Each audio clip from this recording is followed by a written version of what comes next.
Olá, oitavo ano, tudo bom com vocês? Tudo tranquilo?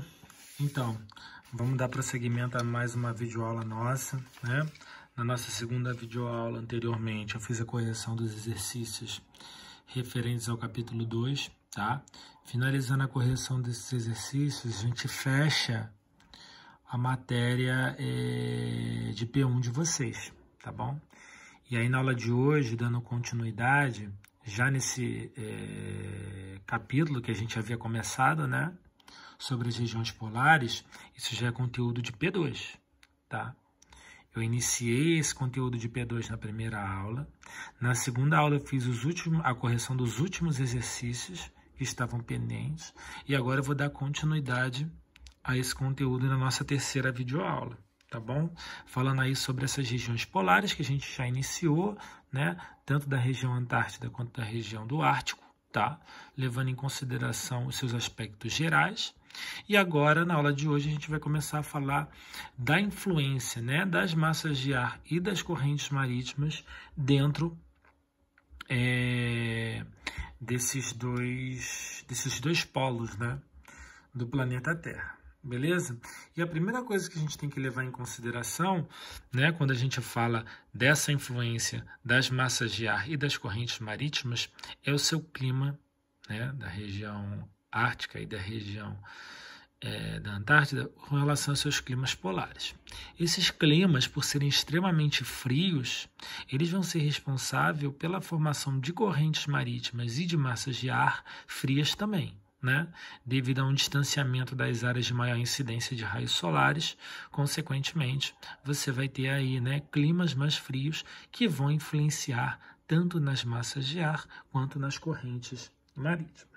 Tá? E de que forma isso acontece? Toda vez que a gente fala de uma área de alta pressão, a gente está se referindo aí de uma área de clima mais frio, onde a circulação de ventos ela é muito mais fria. Consequentemente, nessas áreas de alta pressão, você tem um deslocamento, tá ok? De massas de ar para as áreas de baixa pressão. Essas áreas de baixa pressão são as áreas mais quentes, as áreas mais próximas, né, à linha do Equador, as áreas onde você tem a faixa tropical. Então, há um deslocamento de massas de ar, essas massas de ar e esses ventos frios, eles se deslocam em direção a essa área de baixa pressão, essa área mais quente, né? E, consequentemente, essa movimentação faz com que essas áreas tropicais elas tenham uma mudança de temperatura. E uma mudança de temperatura em que sentido? Vamos lá. Quando a gente fala das áreas polares, a gente está falando de áreas de clima o quê? Frio, seco, onde a precipitação ela é menor, devido às condições climáticas da região, né? Só que essas massas de ar frias e essas correntes marítimas, ao momento que elas se deslocam em direção à zona tropical, elas estão carregando aí, né, esse ar frio que quando passa pelo Oceano Atlântico e quando passa aí pelos oceanos, ela acaba adquirindo umidade. E essa umidade vai ser extremamente importante, né, com relação a essa questão climática referente à zona tropical. O que eu quero dizer com isso? Né? Por exemplo, se a gente pegar o caso da massa polar atlântica, que é aquela que se forma no Oceano Atlântico, nessas áreas, né, de elevada altitude, áreas de elevada latitude, próximas aos polos, e ela se desloca essa massa de ar em direção à América do Sul e ela vai carregando ventos frios com muita umidade. Isso pode ser responsável, por exemplo, pelo fenômeno de friagem na região amazônica, onde tem uma queda de temperatura. Isso pode ser responsável, por exemplo, essa massa de ar polar atlântica, pela formação das frentes frias na região sudeste do Brasil. Ela pode ser responsável, por exemplo, pela queda de temperatura significativa na região sul do Brasil. Então, ela vem com esse perfil na tentativa de causar instabilidade nos climas da faixa tropical, ou até mesmo nos climas aí da faixa temperada, tá? Tanto é que até o livro apresenta para a gente uma frase clássica nesse sentido, mostrando o seguinte: quando a massa polar atlântica chega à América do Sul, ela diminui a temperatura, ela vem carregando umidade, né? Ela acaba fazendo com que a temperatura caia. E, consequentemente, o tempo fica instável no sentido de que, né, quando você tem uma área de baixa pressão e você tem uma movimentação vinda dessas áreas de alta pressão, e quando há o choque dessas massas de ar, consequentemente isso vai causar instabilidade, provocando aí a queda de chuvas nessas áreas.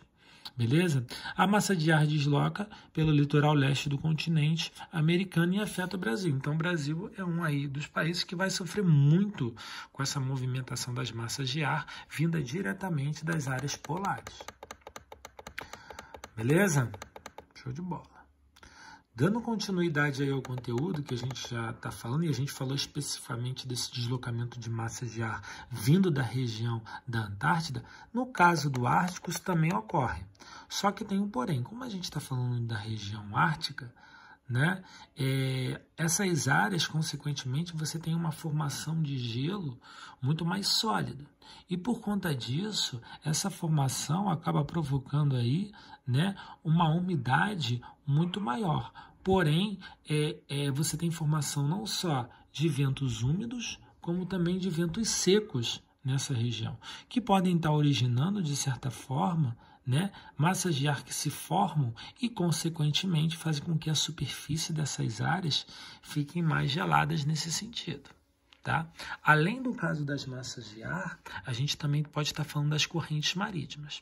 As correntes marítimas nada mais são, né, que rios que se formam nas áreas mais profundas dos oceanos, que acabam carregando um grande deslocamento de água, né, que faz com que até mesmo alguns cardumes de peixes e de outros animais se desloquem ao longo desse rio, se é que a gente pode chamar assim, né, em grandes profundidades. É o caso, por exemplo, do filme Procurando Nemo, né? Eu não sei se vocês já tiveram a oportunidade de ver, mas ele mostra claramente, se eu não me engano, um grupo de tartarugas que se desloca, e um grupo de peixes e de uma série de animais que se deslocam ao longo dessas correntes marítimas. Tá?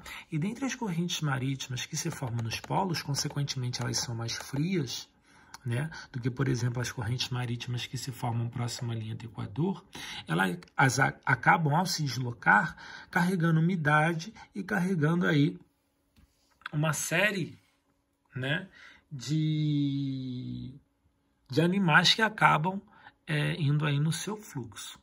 Tá? Então, por exemplo, aqui na página... Deixa eu só ver o número da página aqui para vocês. Deu uma travadinha o computador. Mas, enfim, enquanto a página não mostra, a gente pode visualizar aqui que dentre essas correntes marítimas, a gente tem umas que são mais importantes, né? E tem outras aqui que a gente pode ver que se formam basicamente em áreas polares. Quando elas se formam em áreas polares, você vai ver aqui que as setinhas delas vão ser representadas pela cor azul. Quando elas estão se formando mais nesse trecho tropical, né, isso não é via de regra, mas em grande maioria, as que se formam próximas aqui à linha do Equador, elas são mais quentes e são representadas aí pelas setinhas vermelhas. Tá? Quais são as correntes marítimas mais importantes, se a gente parasse para analisar, dentro desse panorama aí de correntes marítimas que se formam próximas aos polos e se deslocam em direção às faixas tropicais? Corrente de Humboldt, né, que é muito importante, pode até mesmo acarretar a existência de desertos, como é o caso do deserto Atacama do Chile, onde ao invés de carregar umidade, ela carrega grande quantidade, né, de seca, isso pode provocar a formação de desertos, por exemplo. Você tem a corrente marítima de Labrador, a corrente marítima das Malvinas e a corrente marítima de Bengala. Cada uma delas, por serem correntes aí frias, elas acabam ocasionando queda de temperatura em algumas áreas. Página 242. Beleza, meu povo? E aí, como a gente acabou de ver essas questões polares e como as mesmas acabam interferindo, né? No caso das correntes marítimas e no caso aí das massas de ar, como elas acabam interferindo o clima mundial, é importante que a gente entenda também o aumento e a diminuição de áreas do gelo entre o verão e o inverno. A gente sabe que nos meses de inverno, como essas áreas estão em grandes latitudes, consequentemente, as temperaturas no mês de inverno elas tendem a ser menores e aí você tem a formação do gelo, né? Esse gelo ele é responsável aí por armazenar grande porcentagens aí de água doce da nossa superfície.